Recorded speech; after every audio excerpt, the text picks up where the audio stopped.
Amen. Alors, bonsoir à tout le monde. Je rends grâce vraiment à notre Dieu pour ces moments. Il nous accorde encore ensemble pour partager sa parole. Ce thème dont, qui a été inspiré par Dieu lui-même, vivre et être la vraie Église, que nous avons commencé donc à traiter. Nous avons annoncé, nous allons voir différents points, entre autres le concept de l'Église, devenir et être une vraie Église, l'importance de l'obéissance à la mission de l'Église, on voit particulièrement la part de l'homme, et aussi dans les dangers que court une Église qui est désobéissante. Et dans nos bien-aimés qui sont passés par ici, nous ont entretenu sur ces thèmes, nous ont communiqué beaucoup de principes pour nous permettre de saisir en réalité ce que Dieu veut nous transmettre au travers de ces thèmes inspirés par lui-même. Donc on a vu particulièrement tout ce qui a été analysé sur la première grande partie, sur le concept même de l'Église. Et aujourd'hui, je vais essayer de voir avec nous les trois derniers points qui restent sur ces thèmes, qui est dans le deuxième point qui porte déjà sur devenir et être la vraie Église.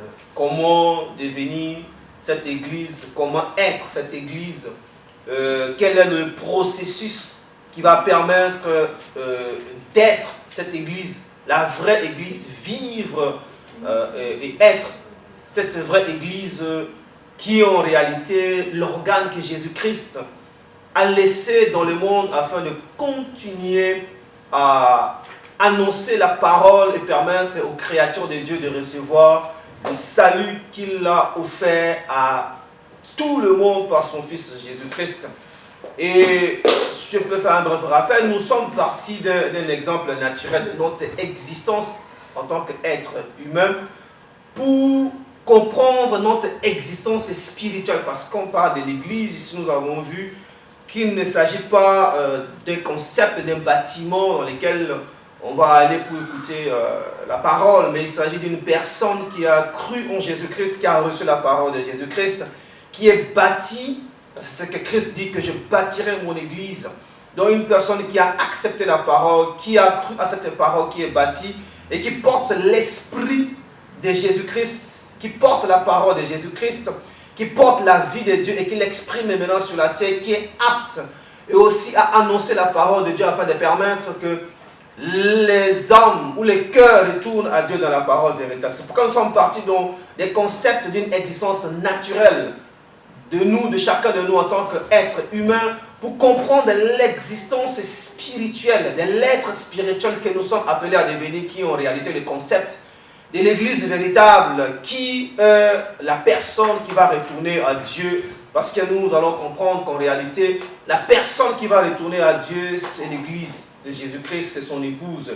Et donc, partant de cet exemple, de l'existence naturelle, nous avons donc vu et compris que ce qui ressort de cet exemple, qu'avant l'existence même sur le plan naturel, il y a la phase de la conception, dont la conception maintenant qui est en réalité cette étape de conception dont des parents, pour parler d'une existence naturelle, qui est aussi comparée à une conception d'une existence spirituelle dans de l'Église qui va se faire.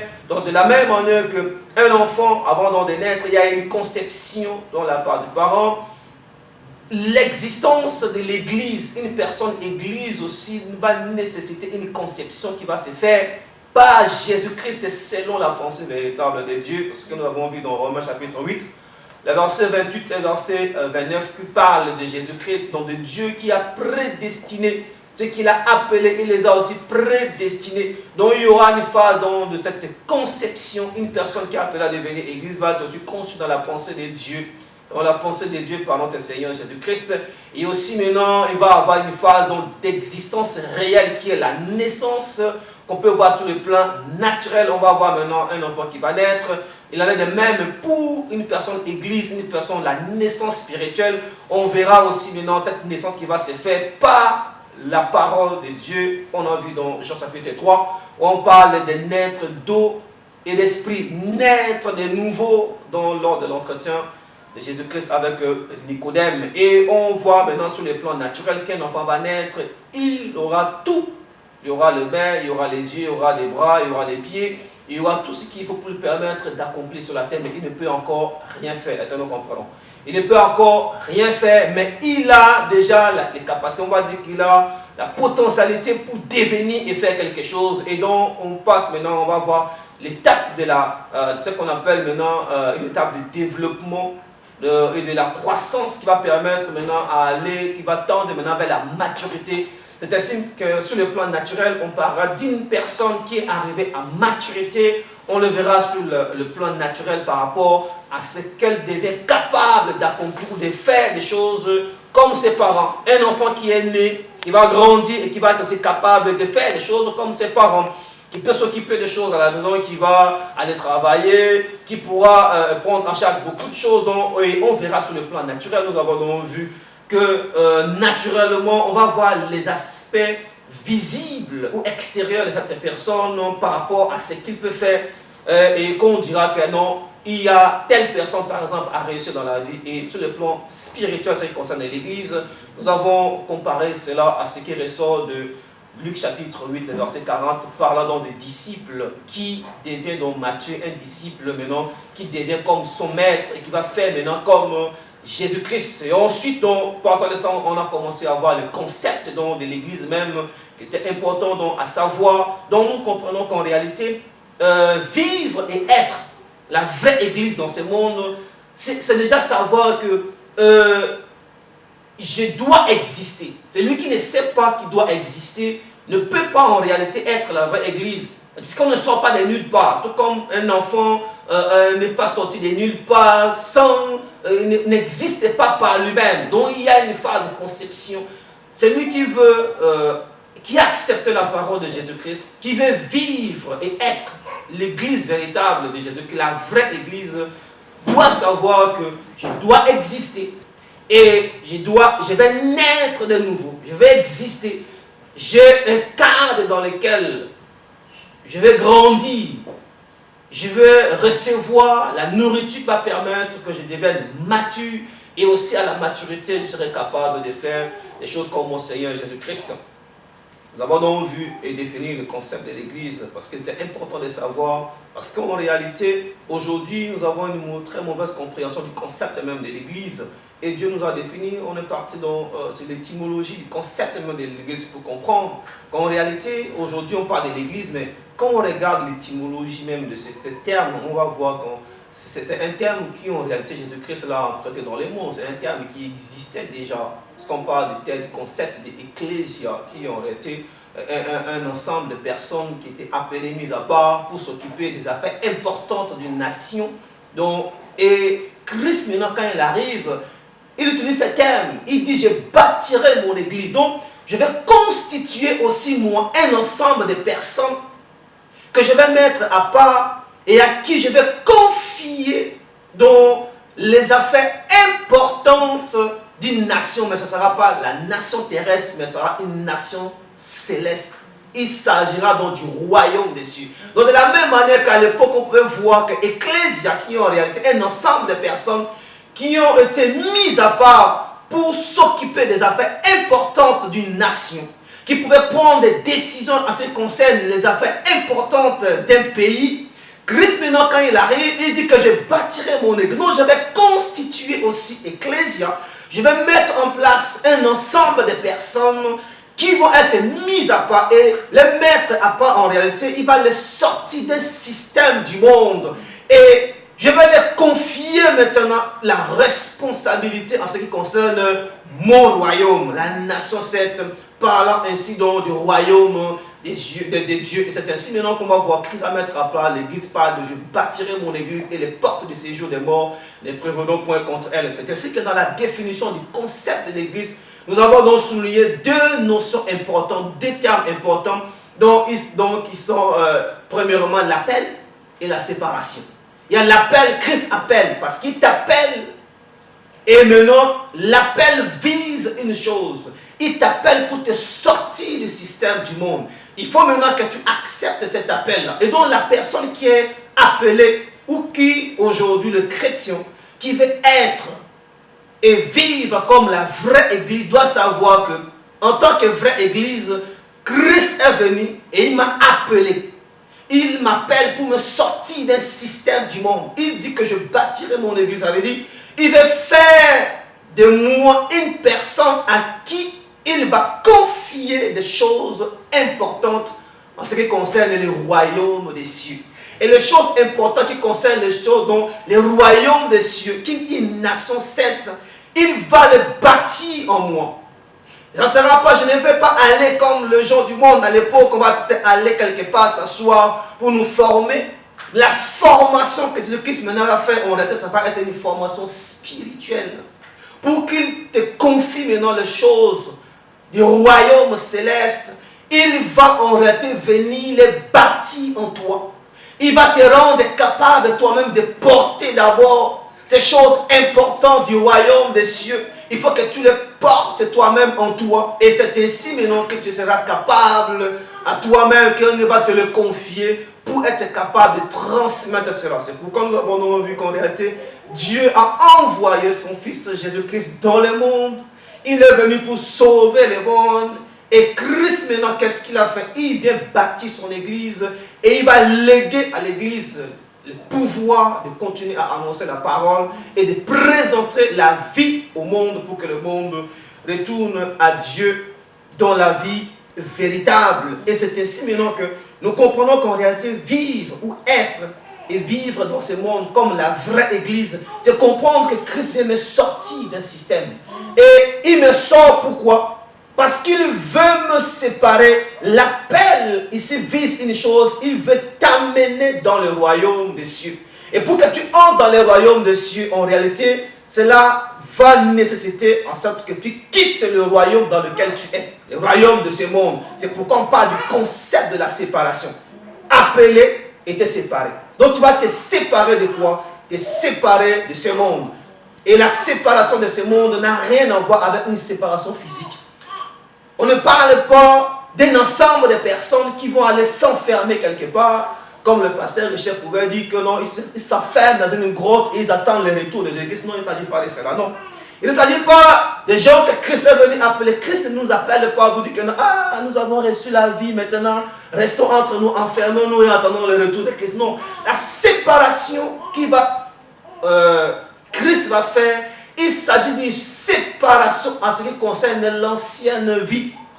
Physiquement, nous serons encore dans le monde parce que Christ, il l'a dit d'ailleurs dans Jean chapitre 17, quand il priait pour ceux qui ont reçu la parole, il dit au Père que je ne prie pas pour que tu les ôtes du monde. La séparation ne veut pas dire que nous allons quitter physiquement le monde, mais c'est une séparation en ce qui concerne l'ancienne vie. C'est une séparation en ce qui concerne notre sale manière de vivre. C'est une séparation en ce qui concerne un mode de fonctionnement par rapport au monde dans lequel nous vivons.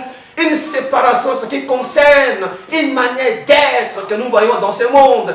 Et c'est ainsi maintenant que cette séparation en réalité, puisqu'il vise à ce que nous puissions devenir citoyens de la nation sainte. Donc, pour que Christ maintenant fasse de toi église et qu'il puisse te confier la responsabilité ou encore les choses importantes en ce qui concerne le royaume des cieux, il faut qu'il y ait une séparation par rapport à ce qui a constitué ta personne naturelle déchue, qui n'est plus conforme à la pensée de Dieu. Il faut qu'il te sépare de cela. De la même manière qu'on peut venir prendre des personnes et les mettre à part et les confier les choses dont importantes d'une nation.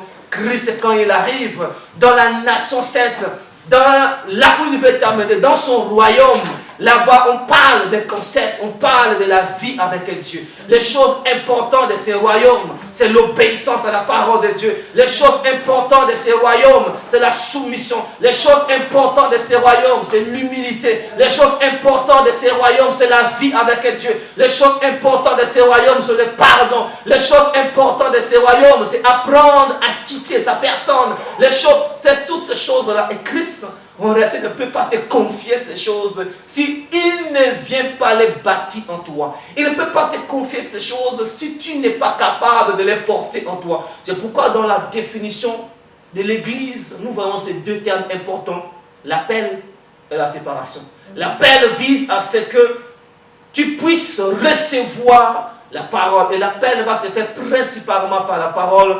Et cet appel vise à annoncer la parole dans ton cœur et aussi maintenant le concept de la séparation. Parce qu'en réalité, il veut te confier les choses importantes de son royaume. Donc vivre, être et vivre comme la vraie Église, c'est aussi savoir que Jésus-Christ va me confier les choses importantes de son royaume. Est-ce que je suis apte? Est-ce que je peux dire aujourd'hui que je porte les choses importantes du royaume de mon Seigneur Jésus-Christ? Est-ce que je suis capable? Est-ce que je suis apte aujourd'hui? C'est ainsi maintenant que, en réalité, nous parlons de la vraie Église. Parce qu'au fond, quand Christ dit je bâtirai mon Église, on ne pouvait pas en réalité, selon la pensée de Christ, parler de la vraie Église. Puisque la vraie Église, c'est celle qu'il vient bâtir.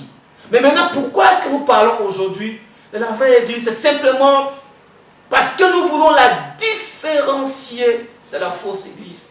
La fausse Église qui existe, chacun de nous le sait. Ne nous lèvons pas, la fausse Église est là. La fausse Église existe. La fausse Église, c'est quoi? C'est le concept, en réalité, d'une parole mensongère qui est annoncée dans l'Église aujourd'hui pour tromper le peuple de Dieu. La fausse Église, c'est le concept d'une personne qui croit connaître Jésus-Christ, mais qui va venir en réalité vivre comme il veut. La fausse Église, c'est quoi? C'est le concept d'une personne qui va venir réciter la parole de Dieu, réciter, retenir les versets bibliques, mais en réalité, il n'a pas la notion d'obéissance véritable. La fausse Église, c'est quoi? C'est la capacité qu'une personne va avoir à réciter la parole. C'est un pharisien, il va avoir ces choses, mais dans son cœur, on ne voit pas la vie de Dieu. Nous avons donc vu que va vivre avec une telle personne et tu comprendras si réellement elle a un jour expérimenté même ce que nous appelons le miracle de l'esprit. Si un jour elle a rencontré le Seigneur, c'est pour cela que nous parlons aujourd'hui de la vraie Église. C'est pour la distinguer aujourd'hui de tout ce que nous entendons comme message. Tout ce qui est annoncé aujourd'hui comme la parole. Amen. Donc, et aujourd'hui, comme je l'ai annoncé, on va voir un point, devenir et être une vraie Église. On va voir les processus. Et aussi, on verra l'importance de l'obéissance et la mission de l'Église et les dangers maintenant que court une Église qui est désobéissante. Donc, je peux faire un petit rappel par rapport à tout ça. Devenir une Église, devenir et être la vraie Église, comme je l'ai dit. On parle de ça, c'est pour différencier simplement de la fausse Église. Mais maintenant, comment est-ce qu'on va faire pour devenir cette Église-là? Parce que déjà, être et vivre comme la vraie Église, nous voyons que tu ne peux pas déjà exister si tu n'as pas été conçu. Mais maintenant, on a vu le processus. Il y a la conception, il y a la phase de développement qui va se faire déjà dans le sein des parents, exactement comme une personne. Pour ton existence spirituelle, tu vas aussi avoir une phase de développement qui va se faire dans le sein de Jésus-Christ. Et ça se fait dans le concept de la foi, de la vie de foi. La vie de foi, en réalité, pour nous aujourd'hui, c'est le concept de sein de Jésus-Christ, comme un enfant qui a été conçu et dans le sein de ses parents va avoir tous les éléments nécessaires pour sa croissance.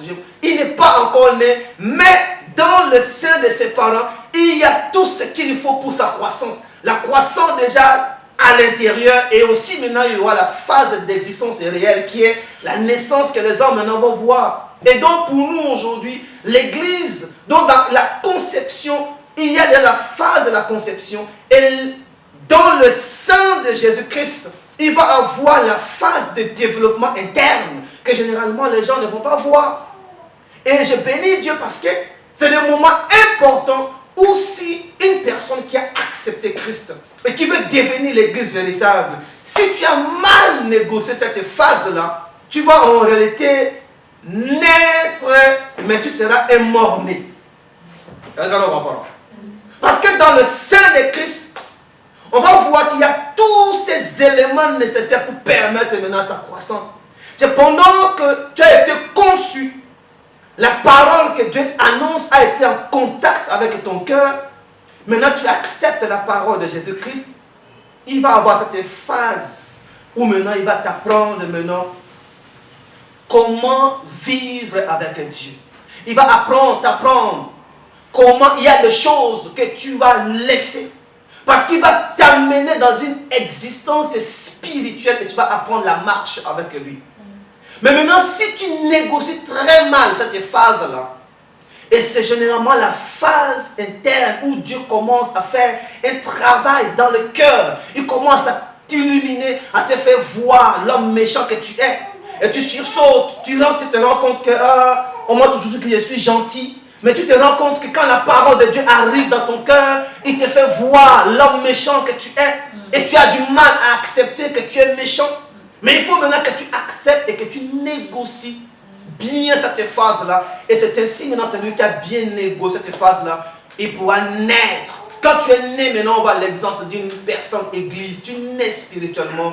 Mais maintenant, ça ne s'arrête pas là. Il va avoir maintenant la phase de la marche. Il faut maintenant que tu marches. La marche selon l'esprit et la croissance qui va te permettre de devenir maintenant mature. Et donc, pour cela, nous devons donc comprendre que Jésus-Christ, quand il est venu dans le monde, il a amené tous les éléments nécessaires pour permettre maintenant de naître, de croître et de devenir mature. Et donc, être et vivre comme la vraie église, c'est avoir cette capacité de savoir aussi et connaître ces éléments spirituels que Jésus-Christ met à notre disposition afin de permettre que nous soyons réellement une vraie église. Quels sont donc ces éléments spirituels que Christ met à notre disposition? Parce que aujourd'hui, tout ce que nous pouvons voir, ou tout ce qu'on qualifie comme étant la fausse église, vient déjà de l'ignorance que beaucoup de chrétiens ont aujourd'hui sur ces éléments spirituels. Parce qu'ils ignorent qu'ils sont en réalité nés spirituellement. Il s'agit d'une existence spirituelle. Et donc Christ amène lui-même pour notre existence spirituelle des éléments spirituels pour nous faire naître spirituellement. Et celui qui ne connaît pas ces éléments spirituels, tu vas aussi naître. Oui, tu vas naître. Mais maintenant, dans ton fonctionnement, il y aura l'handicap.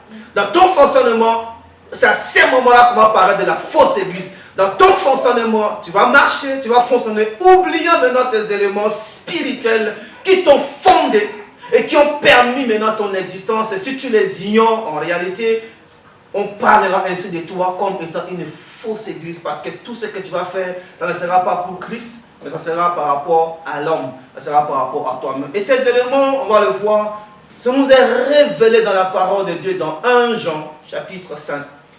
Particulièrement dans le verset 6 jusqu'au verset 8. Il s'agit de 3 choses importantes. De l'eau, qui est le symbole de la parole, de l'esprit et du sang de notre Seigneur Jésus-Christ. Donc, malgré donc, la panoplie de fausses églises qui prêchent, que nous voyons aujourd'hui dans le monde, ils ne prêchent que sur l'intérêt personnel, l'intérêt de l'homme, l'élévation de la personne, ce que nous allons devenir et être.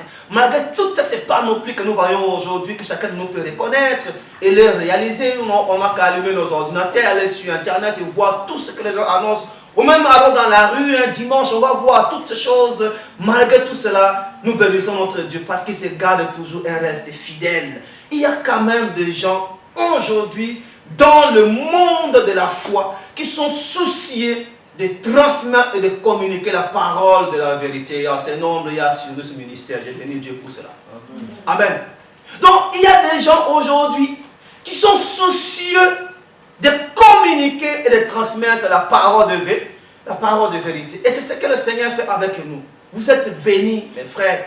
Nous sommes bénis, nous qui avons aujourd'hui la possibilité d'entendre encore à nouveau la parole de vérité. Et donc le Seigneur, il a amené ces outils ou ces éléments, il a mis à la disposition de chaque chrétien, de toute personne qui aspire à devenir église de Jésus-Christ, qui aspire à être cette vraie église dans le monde. Christ a mis à ta disposition tous ces éléments. Quels sont ces éléments? En réalité, l'église, comme je l'ai annoncé, est cet organe qui est appelé dans le monde à continuer à œuvrer pour le salut de l'humanité tout entière. Les éléments spirituels pour le salut de nos âmes. Un chrétien ou toute personne qui aspire à devenir une vraie église doit le connaître.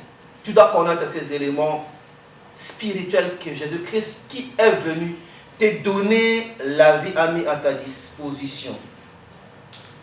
En réalité, ce que Dieu vient faire avec nous et ce qu'il veut accomplir dans nos vies, tout ce qu'il fait avec nous et pour nous, il le fait par notre Seigneur Jésus-Christ. Il le fait par son Fils Jésus-Christ. Pourquoi? Parce que c'est en lui que Dieu a mis tout ce qu'il faut pour nous permettre d'exister en tant qu'enfants de Dieu.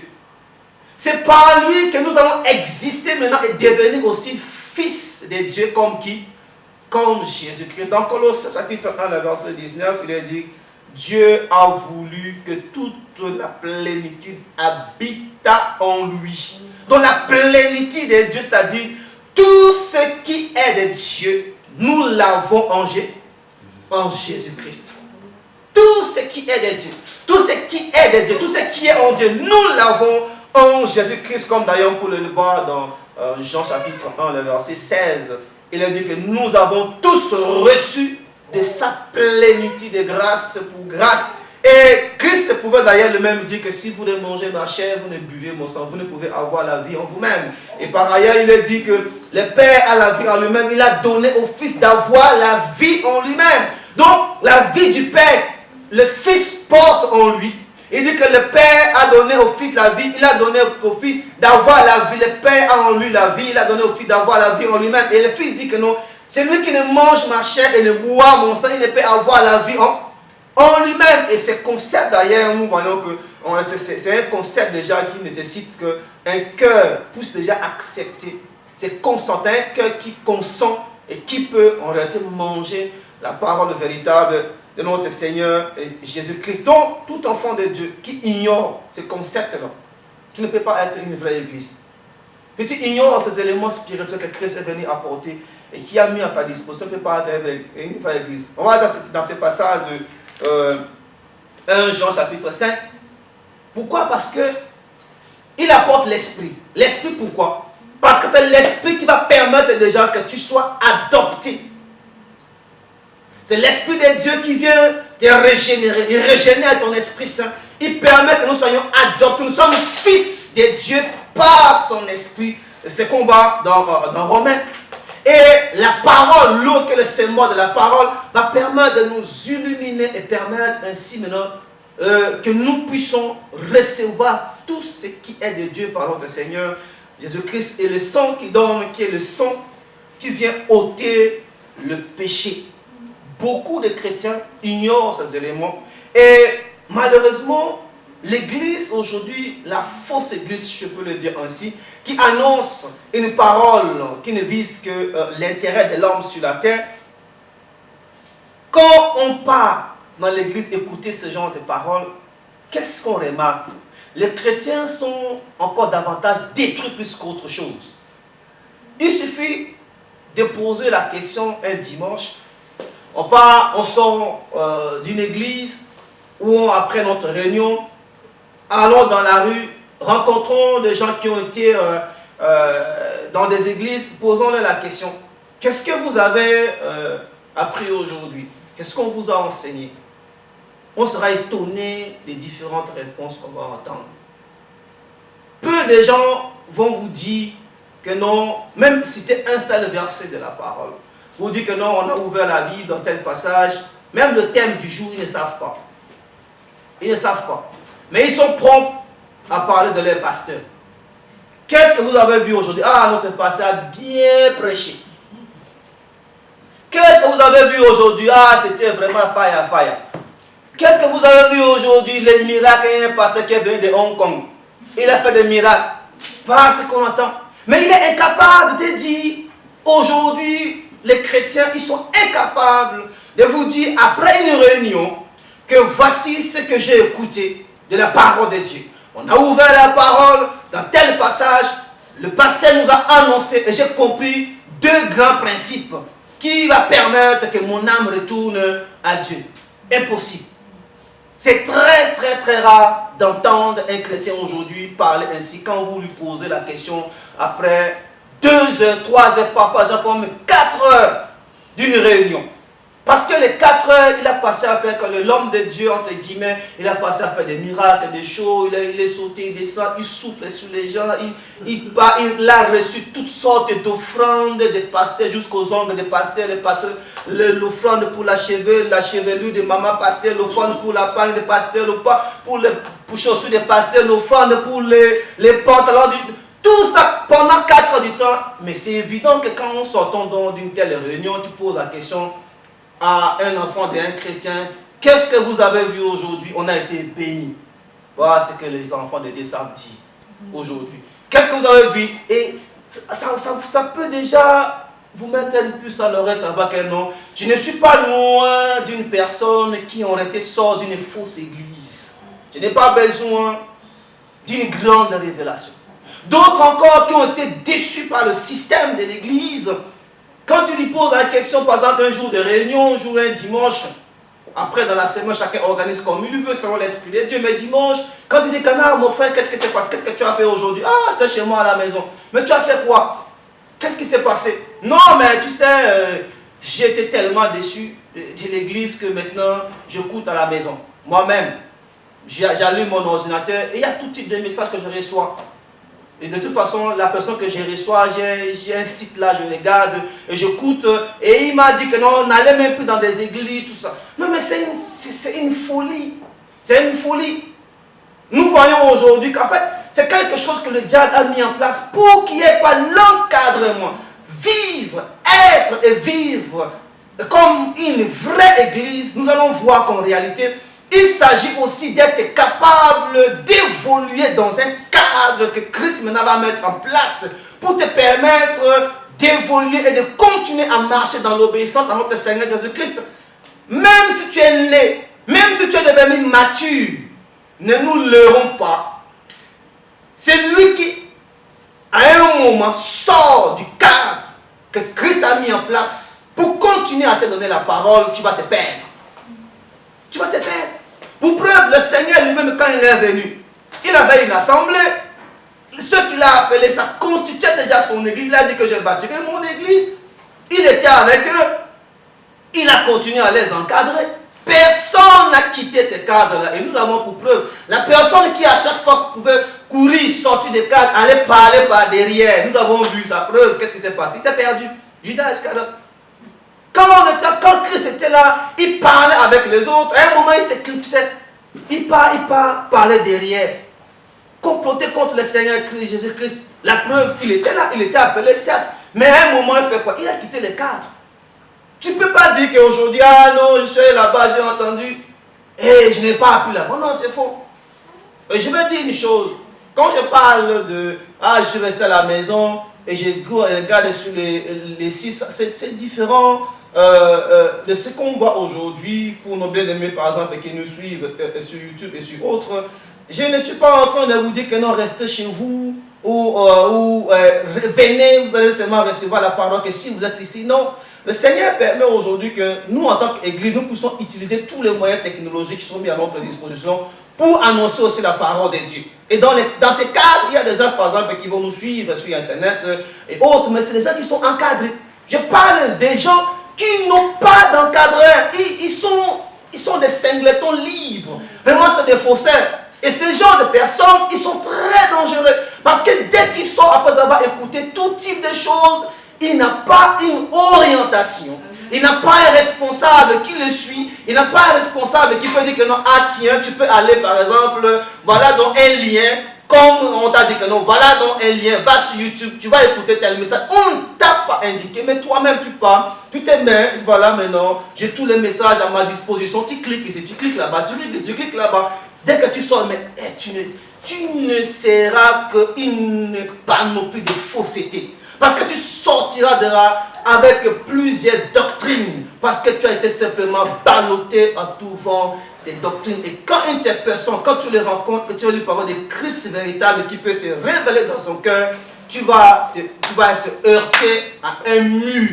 Parce qu'il vient de recevoir une panoplie d'enseignements qui en réalité sont venus conforter sa position d'incrédulité dans son cœur.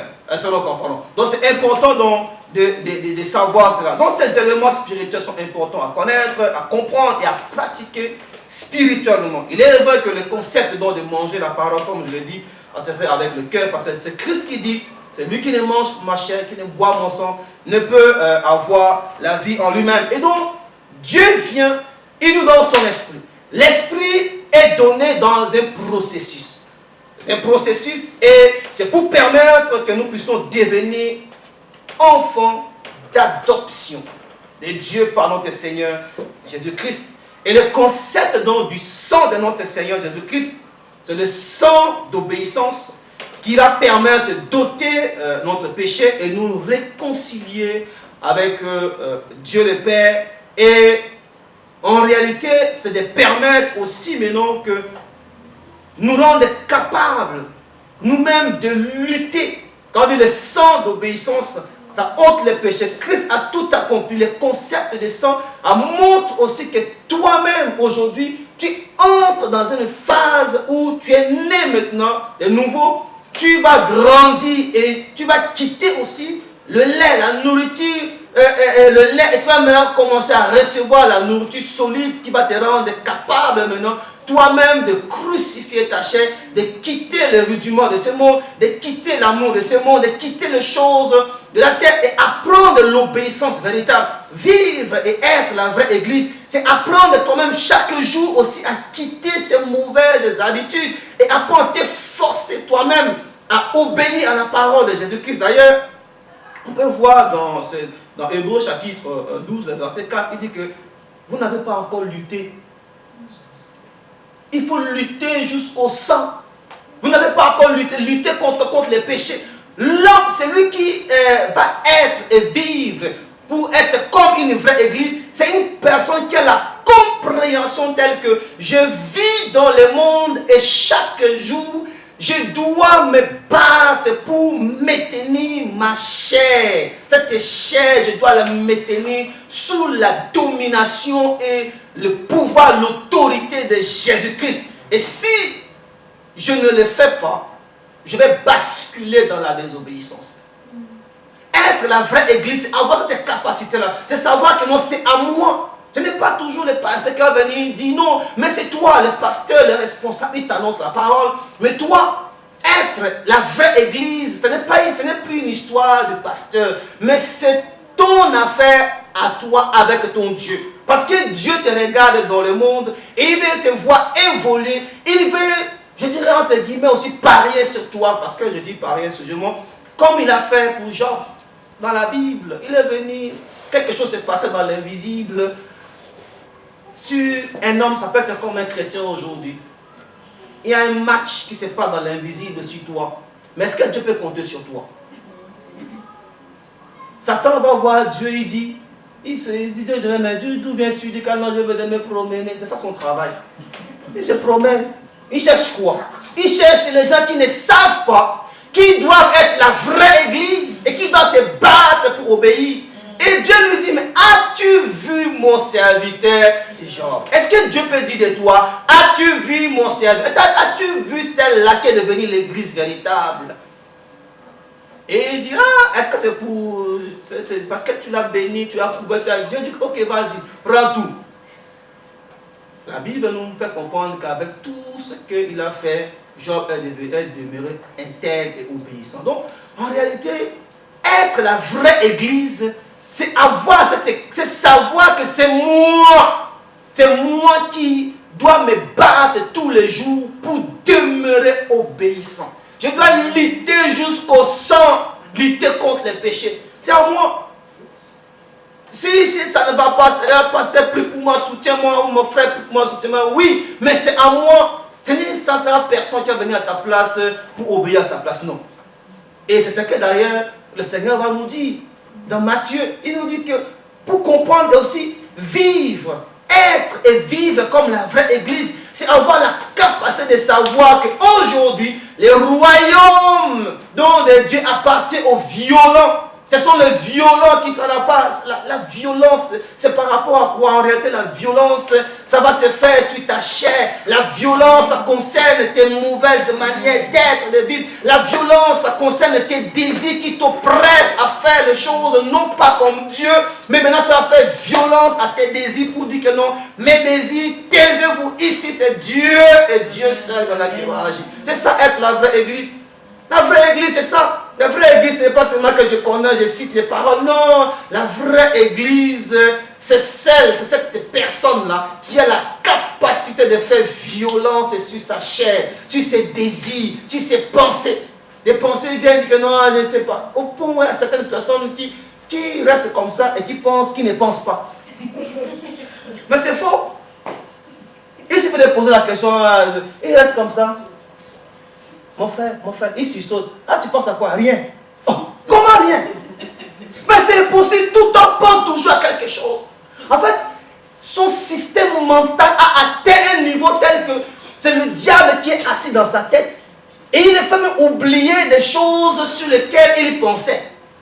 Maintenant, il a développé une autodéfense parce c'est un faux chrétien. C'est la fausse église. Et il est là. Quand même le passé passe. Qu'est-ce qui va pas? Tu passes à pas rien. Parce qu'il est parfois lui-même, il imagine, enfin il voit les abominations de ses pensées. Et on lui dit, tu penses à quoi? Il dit rien. Mais comment une telle personne peut être délivrée? C'est impossible. Voilà la fausse église. Elle est là, elle fait tout, mais abominable dans ses pensées. Être la vraie église, c'est savoir faire violence à cette chair. C'est ça, le royaume de Dieu appartient aux violents. Ce sont les violents qui s'en appartent. Tu comprends, tu saisis que non, voici ce que le diable est en train de faire dans ma vie. Mais maintenant quoi? Christ m'a donné une chose. L'esprit, l'eau et le sang. Le sang, c'est pour les concepts de la vie de Jésus-Christ. Le sang d'obéissance, c'est une capacité que Christ vient me donner pour que moi-même je me lève et que je lutte pour maintenir cette chair qui veut toujours s'exprimer, que je la maintienne sous l'autorité de Jésus-Christ et qu'elle ne s'exprime pas, mais que Christ seul soit celui qui va maintenant s'exprimer. Est-ce que nous comprenons? Donc, nous voyons que Christ donc est venu corporellement dans le monde et il nous a apporté la parole nécessaire pour notre âme. Il a apporté l'eau, l'esprit nécessaire pour notre esprit et le sang nécessaire pour le pardon de nos péchés. Voilà donc ces trois éléments, où j'appelle les éléments spirituels, qu'un chrétien ou tout enfant de Dieu devrait aller chercher dans l'église. Et ça, donc, quand tu arrives dans un environnement où on écoute la parole, tu devrais rechercher cela. La parole de Dieu qui m'a donné pour mon âme. Est-ce que quand j'arrive et qu'on me dise que non, voilà, reçois cette parole, Dieu me dit que tu vas recevoir une voiture. Il faut que tu te demandes, est-ce que la parole qu'on est en train de me donner, est-ce que c'est pour mon âme? C'est évident que non, ça c'est pas pour mon âme. Parce que la parole qui va venir dans ton âme, elle vient trouver dans l'âme, la parole de vérité, vient trouver dans l'âme de chaque personne une situation telle que Jésus-Christ l'a décrit dans le concept de la parabole de semeur dans Matthieu chapitre 13. C'est-à-dire, elle arrive, elle trouve une situation telle que le cœur est tortueux, méchant, déçu. C'est quelque chose inimaginable quand la parole arrive. C'est-à-dire, quand la parole de vérité arrive, ça va toujours heurter. C'est pour cela que pour comprendre si tu es en voie de devenir la vraie église, il faut que la parole de Dieu, quand tu écoutes, ça commence à heurter ta personne. Là, tu bénis Dieu. Dis que ça, c'est vrai. Tu es dans le processus. Il y a quelque chose qui veut maintenant commencer. Mais c'est à toi maintenant de décider. Est-ce que tu veux que Christ continue à aller percer et te faire exister maintenant? C'est à toi de décider. Maintenant, si, c'est pourquoi je parle tout à l'heure, je dis de bien négocier. Parce qu'à ces moments-là, quand la parole commence à venir, heurter tes positions, heurter tes désirs, heurter donc tout ce que tu es ta personne. Parce que Christ vise quoi? En réalité, tout ce que tu sens, ça bouge dans ton homme intérieur. Christ veut déraciner ta personne pour maintenant poser les fondements de lui-même. Jésus-Christ est bâti son église pour faire de toi la vraie église. Mais maintenant, si tu acceptes, tu deviendras cette église véritable. Si tu ne l'acceptes pas, mais tu vas être physiquement là. Mais rien ne s'est passé et ça bouge, tu sens cela et tu t'arrêtes et tu crois que tu as Jésus-Christ, mais tu ne l'as pas. Et tu vas être en réalité cette fausse église qui va être là, qui va combattre l'œuvre du salut, non seulement pour lui-même, mais pour les autres, qui va combattre, qui va critiquer tout dans l'église. Ça c'est les symptômes d'une fausse église, d'une personne qui est une fausse église, qui est là, qui ne fait rien, mais qui critique tout. Tout ce qu'on met en place, il critique, mais n'apporte aucune idée pour faire avancer les... C'est une fausse personne, hypocrite. Vivre et être la vraie église, c'est savoir que Christ est venu me donner la parole pour mon âme. Son esprit régénère mon esprit pour permettre maintenant de recevoir cette parole. Le sang de Jésus-Christ qui est vraiment nécessaire pour le pardon de mon péché et pour valider la nouvelle vie en Dieu. C'est pour cela, dans 1 Jean chapitre 5, il parle de l'esprit, l'eau et le sang. Trois choses qui rendent témoignage. Ce sont ces éléments-là que les chrétiens doivent aller chercher dans l'église. Et si tu ne sais pas, si tu ne le comprends pas, si tu ne le saisis pas, tu vas être une fausse église. Parce que c'est ce qui fait de toi la vraie église. Ce sont ces éléments-là. Dans 1 Jean chapitre 5, je vais lire dans le verset, à partir du verset 3, il dit: car l'amour de Dieu consiste à garder ses commandements et ses commandements ne sont pas pénibles. Voilà déjà ce qu'une personne qui est la vraie église doit savoir. L'amour d'une personne qui est la vraie église, c'est une personne qui porte l'amour de Dieu. Je ne parle pas de l'amour comme chacun définit, non. L'amour comme la Bible nous définit, c'est dans 1 Jean 5, le verset 3. L'amour de Dieu consiste à garder ses commandements. Il ne dit pas de l'amour de Dieu, on dit que Dieu est amour. Et il te voit, tu es là, tu es abominable. Et tu attends que Dieu vienne valider tes positions abominables et continue à te bénir. Non, je ne parle pas de ça. Une fausse conception. L'amour de Dieu, une personne, la vraie église porte l'amour véritable de Dieu. Et l'amour de Dieu ici, c'est la capacité maintenant que tu as à garder le commandement de Dieu. Et il dit que et ces commandements ne sont pas pénibles. Donc en réalité, la parole de Dieu, la parole de vérité, c'est que la parole que Dieu donne vise en réalité nos cœurs, vise nos âmes, cette parole de vérité dans nos vies. C'est ça la preuve que nous avons l'amour de Dieu. C'est lui qui n'a pas la parole de Dieu, n'a pas l'amour de Dieu. C'est lui qui ne pratique pas la parole de Dieu, n'a pas l'amour de Dieu. Mais maintenant, vous me demanderez, mais les gens qui font des bonnes choses et qui font au nom de l'amour de Dieu. Mais non, mais c'est une fausse église. Parce que quand nous lisons, on va le voir dans ce passage de 1 Corinthiens, où Paul parle même des dons, il dit qu'une chose va demeurer. C'est quoi? L'amour. Maintenant, est-ce que c'est l'amour dont Paul parle qui va demeurer, qui va entrer dans le royaume? Mais ce n'est pas des offrandes, ce n'est pas chose que tu donnes. C'est au-delà de ça. Il s'agit de garder la parole de Dieu. Parce que là-bas, ce que nous serons devant Dieu, ce n'est pas par rapport à ces œuvres que nous faisons. Bien sûr, un enfant de Dieu doit faire. C'est lui qui a reçu la parole de Dieu, qui est un enfant véritable de Dieu. Tu dois même faire plus que ce que le monde, les gens du monde font. Tu dois donner, tu dois assister. Il faut assister. Donc, enfant de Dieu, tu assistes. Mais ne soyons pas trompés et croyons que nous, voilà, ce que les gens font aujourd'hui, c'est ça l'amour. Non, pas c'est l'amour défini selon l'homme. L'amour défini selon l'homme, c'est ça. Elle dit, aujourd'hui, je vois mon frère, il me donne 10 francs. Je suis incapable de lui dire la vérité. Si je le vois en train qui ne marche pas conformément. Et c'est ça qui a tué l'Église.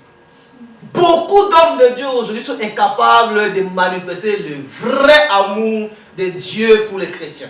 Et ce vrai amour consiste à faire quoi? Donner la parole de vérité pour que le cœur change. Ils sont incapables. Pourquoi? Parce que il est venu, il a tendu 100 francs au pasteur, ou celui qui achète chaque fin du mois une paire de chaussures. Il est incapable de lui dire la vérité que mon frère. Bien sûr, mais il faut que tu quittes cette mauvaise manière. Il est incapable de lui dire, tu ne manifestes pas l'amour. Non, tu ne manifestes pas l'amour. L'amour véritable, c'est ça. C'est qu'on a cette preuve que nous avons l'amour, que lorsque nous avons la parole de Dieu en nous. Mais maintenant, comment est-ce que le cœur va porter la parole? Mais il faut que tu lui annonces cette parole-là. Et beaucoup d'enfants de Dieu, d'hommes de Dieu surtout, sont incapables aujourd'hui de donner cet amour véritable. Être la vraie église, c'est avoir cette capacité de donner l'amour selon la pensée de Dieu. Cet amour qui consiste à dire la vérité et permettre aussi à l'autre de porter la parole de vérité dans son cœur. Il dit, parce que tout ce qui est né de Dieu triomphe du monde, dans le verset 4, et la victoire qui triomphe du monde, c'est notre foi. Donc, qu'est-ce qu'on remarque ici?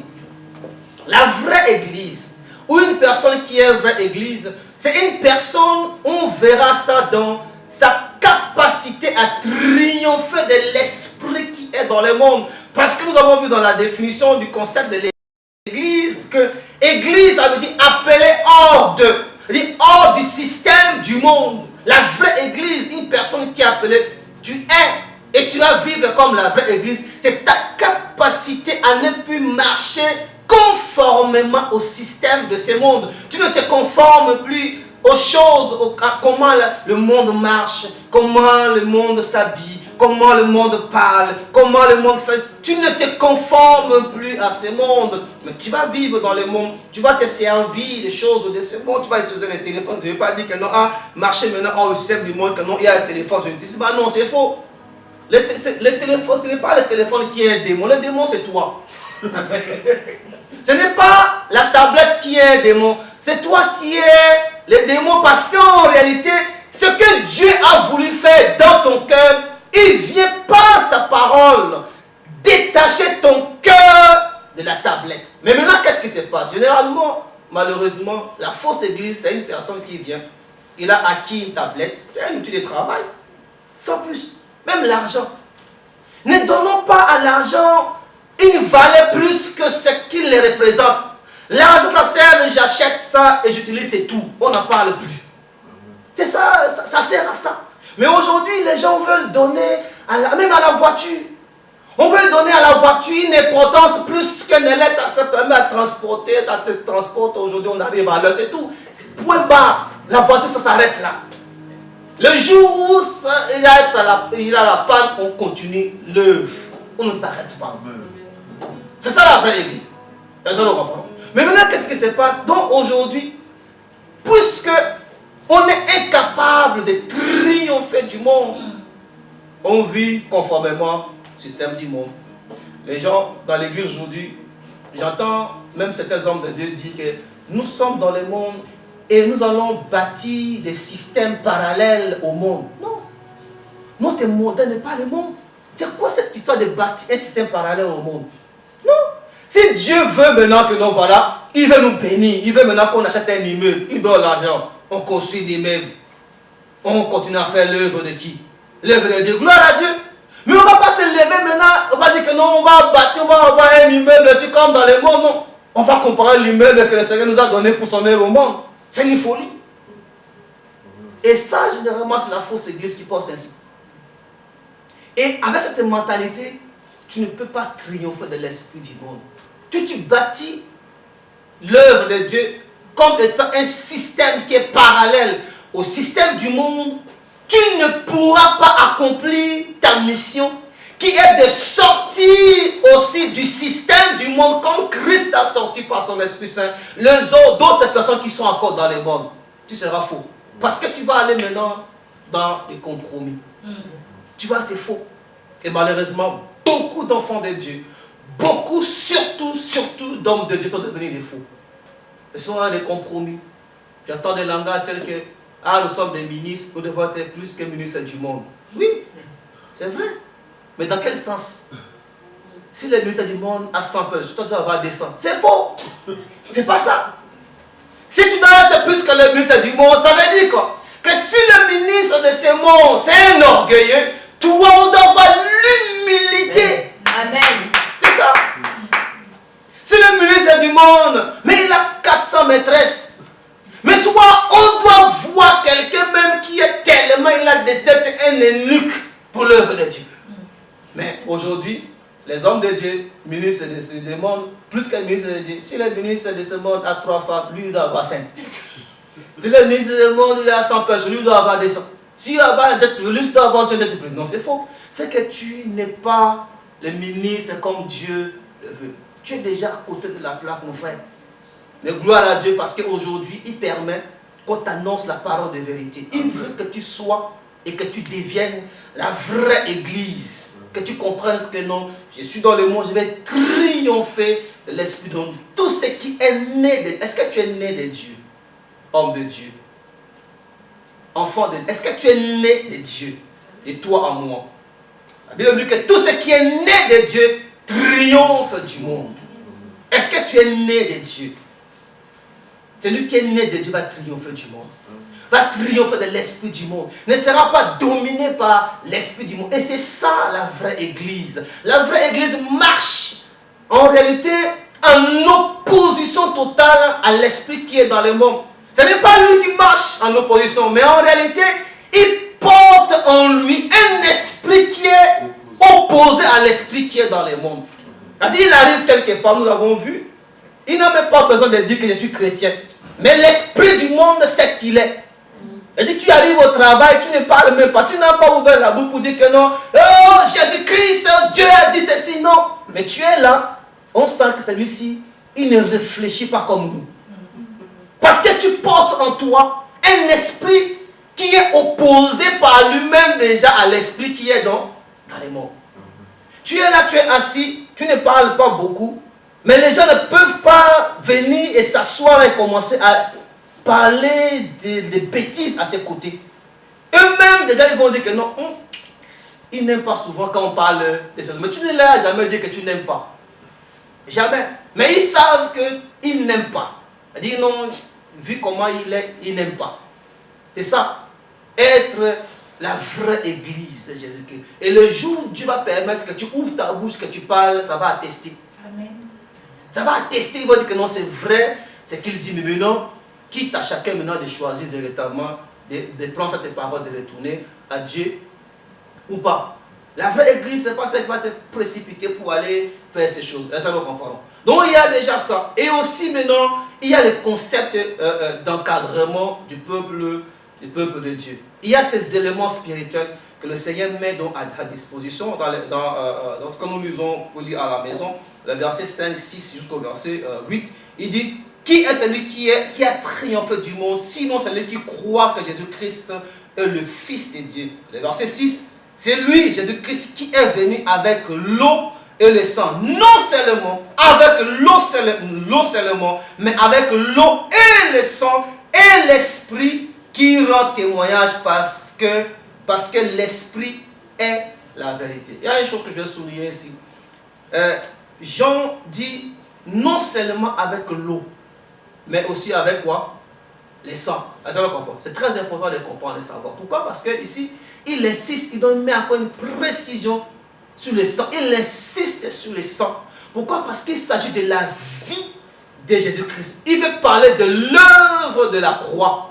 Et ça, c'est un concept que nulle personne sur la terre, ni aucun esprit ne peut imiter. L'œuvre de la croix, la vie de Christ. Il dit, il est venu avec l'eau. L'eau, c'est quoi? C'est le symbole de la parole. Beaucoup de gens peuvent sortir. Et d'ailleurs, ils sont dans le monde. Il y a des prophètes de ceci, de tel, machin. Nous avons la parole. Ok. Mais maintenant, d'autres venir aussi dire que nous avons l'esprit. Ils communiquent aussi l'esprit. Mais personne ne peut donner son sang. Amen. Parce que la seule personne qui a donné son sang, c'est Jésus-Christ. Et il dit qu'il n'a pas seulement apporté l'eau, mais il a apporté aussi Il a apporté la preuve d'une vie qu'il a donnée. Oh, vous qui prétendez avoir la parole, oui, vous avez la parole, vous avez donné et vous avez même perdu beaucoup de gens. Est-ce que vous pouvez nous apporter la preuve d'une vie, comme Christ dit dans Jean chapitre 6, celui qui ne mange ma chair et ne boit mon sang n'aura pas la vie en lui-même. Est-ce que vous pouvez, posez-vous la question, chrétiens, ne soyons plus ignorants, posez à ces gens la question, est-ce qu'ils peuvent vous apporter une preuve qu'ils étaient à la croix pour vous? Personne ne peut prouver cela. Donc, être la vraie église, c'est avoir aussi cette capacité de savoir que j'ai reçu de mon Seigneur Jésus-Christ son esprit, sa parole, mais bien plus encore sa vie. Le sang de Christ, il m'a apporté la preuve pour faire de moi et me rendre aussi obéissant comme qui? Comme lui-même. Ces trois éléments sont importants pour celui qui aspire à vivre et à être une vraie église, de le savoir et de le connaître. Mais maintenant, quand tu le sais, une fois que tu l'as déjà, il y a aussi le concept de l'encadrement. Il faut maintenant que tu sois encadré. Quand je l'ai pas tout à l'heure, il y a des gens qui vivent en singleton libre. Non, il faut que tu sois encadré. Si tu vis ainsi, tu penses que non, tu vas forcément être une proie pour le diable et tu vas te perdre. Il faut que tu sois encadré. Et le Seigneur lui-même nous montre un exemple par excellence. Comment il a encadré. Et c'est pendant qu'il encadrait, qu'il formait, qu'il pouvait enseigner, il les envoyait, ils pouvaient exercer, essayer, ils essayent, ils reviennent, ils disent au Seigneur que non, nous avons fait, est-ce que tu penses que c'est là? Le Seigneur dit, répartez encore, faites comme ça, faites ceci. Et quand ils échouaient, ils revenaient encore dire au Seigneur. Et c'est ainsi maintenant que le Seigneur va les former. Il y a ce concept d'encadrement. Et l'encadrement maintenant, pour nous aujourd'hui, c'est vrai, quand on parle des disciples, le Seigneur était là. Il les a formés, il les a encadrés. Mais pour nous aujourd'hui, pour toi qui aspires à être, à vivre, être la vraie, et tu dois savoir que Dieu a mis en place un cadre pour continuer encore à te donner la parole. Le traitement que le Seigneur fait avec nous, frères et sœurs, je vais vous dire une chose, chrétiens, n'ayons pas peur. Mais le traitement que le Seigneur fait dans notre vie, ça va se faire jusqu'au jour où on va le rencontrer. Que personne ne pense qu'à un moment, je vais faire une pause. Nous allons d'ailleurs vu hier. Que les chrétiens souvent pensent que non, je vais faire une pause spirituelle. C'est-à-dire, j'ai tellement écouté, tellement suivi, tellement que non, à un moment, je vais un peu me reposer. Non, il n'y a pas. Il n'y a pas. Je t'annonce aujourd'hui que tu t'engages dans une vie où aujourd'hui tu reçois, on te dit, quitte ta mauvaise manière de vivre. Ne sois pas étonné que le lendemain, on te dise encore que change ta coiffure parce que ça ne plaît pas, non, ça ne porte pas la gloire de notre... En fait, tu dois, toi, celui qui est appelé à vivre, être la vraie église, t'attendre à ce que je me suis engagé dans une vie où je vais être traité tous les jours jusqu'à ce que je vais rencontrer mon Seigneur Jésus-Christ. Et pour cela, il faut que tu sois dans un cadre. Si tu n'es pas dans un cadre, tu vas te perdre. C'est la vérité. Et pour mieux comprendre, la Bible dit ceci, que l'homme est devenu chair, n'est-ce pas? Tous nous savons que nous sommes devenus charnels. Maintenant, dites-moi vous-même, vous qui m'entendez, qui me suivez, qui me regardez, est-ce qu'il y a un moment où la chair s'arrête de s'exprimer? Non. La chair s'exprime à tout. Même quand tu dors, la chair s'exprime. Quand parfois les gens, ils dorment, ils rêvent qu'il est en train de conduire un bateau. C'est sa chair. En fait, il a rêvé des choses, il a imaginé des choses avant de dormir. Et sa chair continue à lui faire croire que il rêve d'une vie où il est une princesse. Où c'est un roi dans un château. Tu dors, mais ta chair continue à s'exprimer. Tu manges, ta chair s'exprime. Tu es en train de te laver, ta chair s'exprime. Tu es en train de t'habiller, Tu vas me dire que non, mais comment? Mais quand tu t'habilles, tu vas sortir, tu te tiens devant les miroirs, tu t'habilles, tu penses déjà, en tout cas, si je mets cette boucle d'oreille, la scène va apprécier. C'est ta chaîne. Tu veux mettre un costume, tu penses déjà à ce que les gens vont dire de ce costume, c'est ta chaîne. En fait, tu dois savoir que la vraie église doit savoir que ma chair s'exprime à tout moment. Et donc, Christ m'a donné une solution, ça s'appelle la croix. Parce qu'il a mis une chose qui peut stopper cette chair, ça s'appelle la croix de mon Seigneur Jésus-Christ. Et si moi, aujourd'hui, je vais faire une pause dans ma vie avec le Seigneur, mais la chair va prendre le dessus. La chair prendra le dessus. Et donc, je deviendrai forcément une fausse église. Je vais commencer à justifier, non, si j'ai fait ça, c'est parce que tu es déjà une fausse église. Tu es déjà une fausse église, tu es à côté. Et Dieu veut que tu comprennes qu'il y a un cadre qui va permettre qu'on continue à te donner la parole. C'est pourquoi quand nous lisons dans Ephésiens chapitre 4, le verset 7 jusqu'au verset 14, il va parler maintenant pour toi aujourd'hui. Il y a un cadre qu'il a mis en place. Il a donné pour les uns comme apôtres, prophètes, évangélistes, pasteurs, docteurs. C'est pour le perfectionnement de saints. Il y a un cadre qu'il a mis en place. Ce cadre, comme je dis, ce n'est pas seulement le fait que on ne veut pas t'enfermer quelque part, non. Il ne s'agit pas de cela. Mais tu dois savoir que je vis aujourd'hui, j'ai un cadre. Dieu a mis à ma disposition un cadre. Et ce cadre, ça peut être, je suis là physiquement, mais il y a aussi maintenant la parole que Dieu va me donner. Il a mis à ma disposition des responsables qui vont continuer à me donner la parole et continuer à me révéler la pensée de Dieu. Et quelqu'un comme un apôtre, il a la grâce de Dieu. Il a reçu une grâce afin de poser le fondement véritable dans ta vie. C'est lui qui va t'apprendre que non, tu dois quitter tes positions. Il a posé le fondement de Christ en toi. Les prophètes venus te révéler en réalité. Là, il va t'orienter dans la pensée véritable de Dieu. T'apprendre maintenant que non, voilà comment tu dois marcher selon la pensée de Dieu.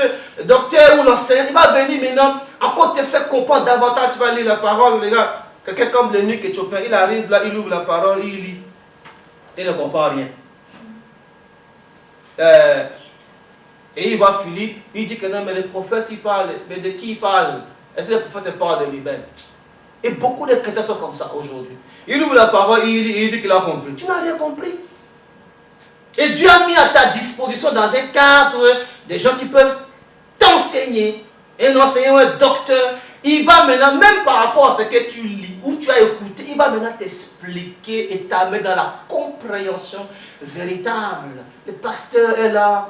Une fois que tu es là encadré, il va t'encadrer dans un conseil. Il va maintenant t'aider à t'évoluer pour permettre que tu puisses croître, grandir correctement. Il va veiller sur ça. Et l'évangéliste, quand il vient, quand il sent que non, il y a ici, il y a la flamme qui est en train de baisser. Il rallume la flamme de l'amour véritable de Dieu dans ton cœur. Donc, la vraie église, la personne qui veut vivre et être comme la vraie église, doit savoir que voici donc des choses que Dieu a mis à ma disposition. Je dois les prendre et vivre véritablement comme cette église-là. Et Dieu, il vise, il y a trois choses importantes à savoir.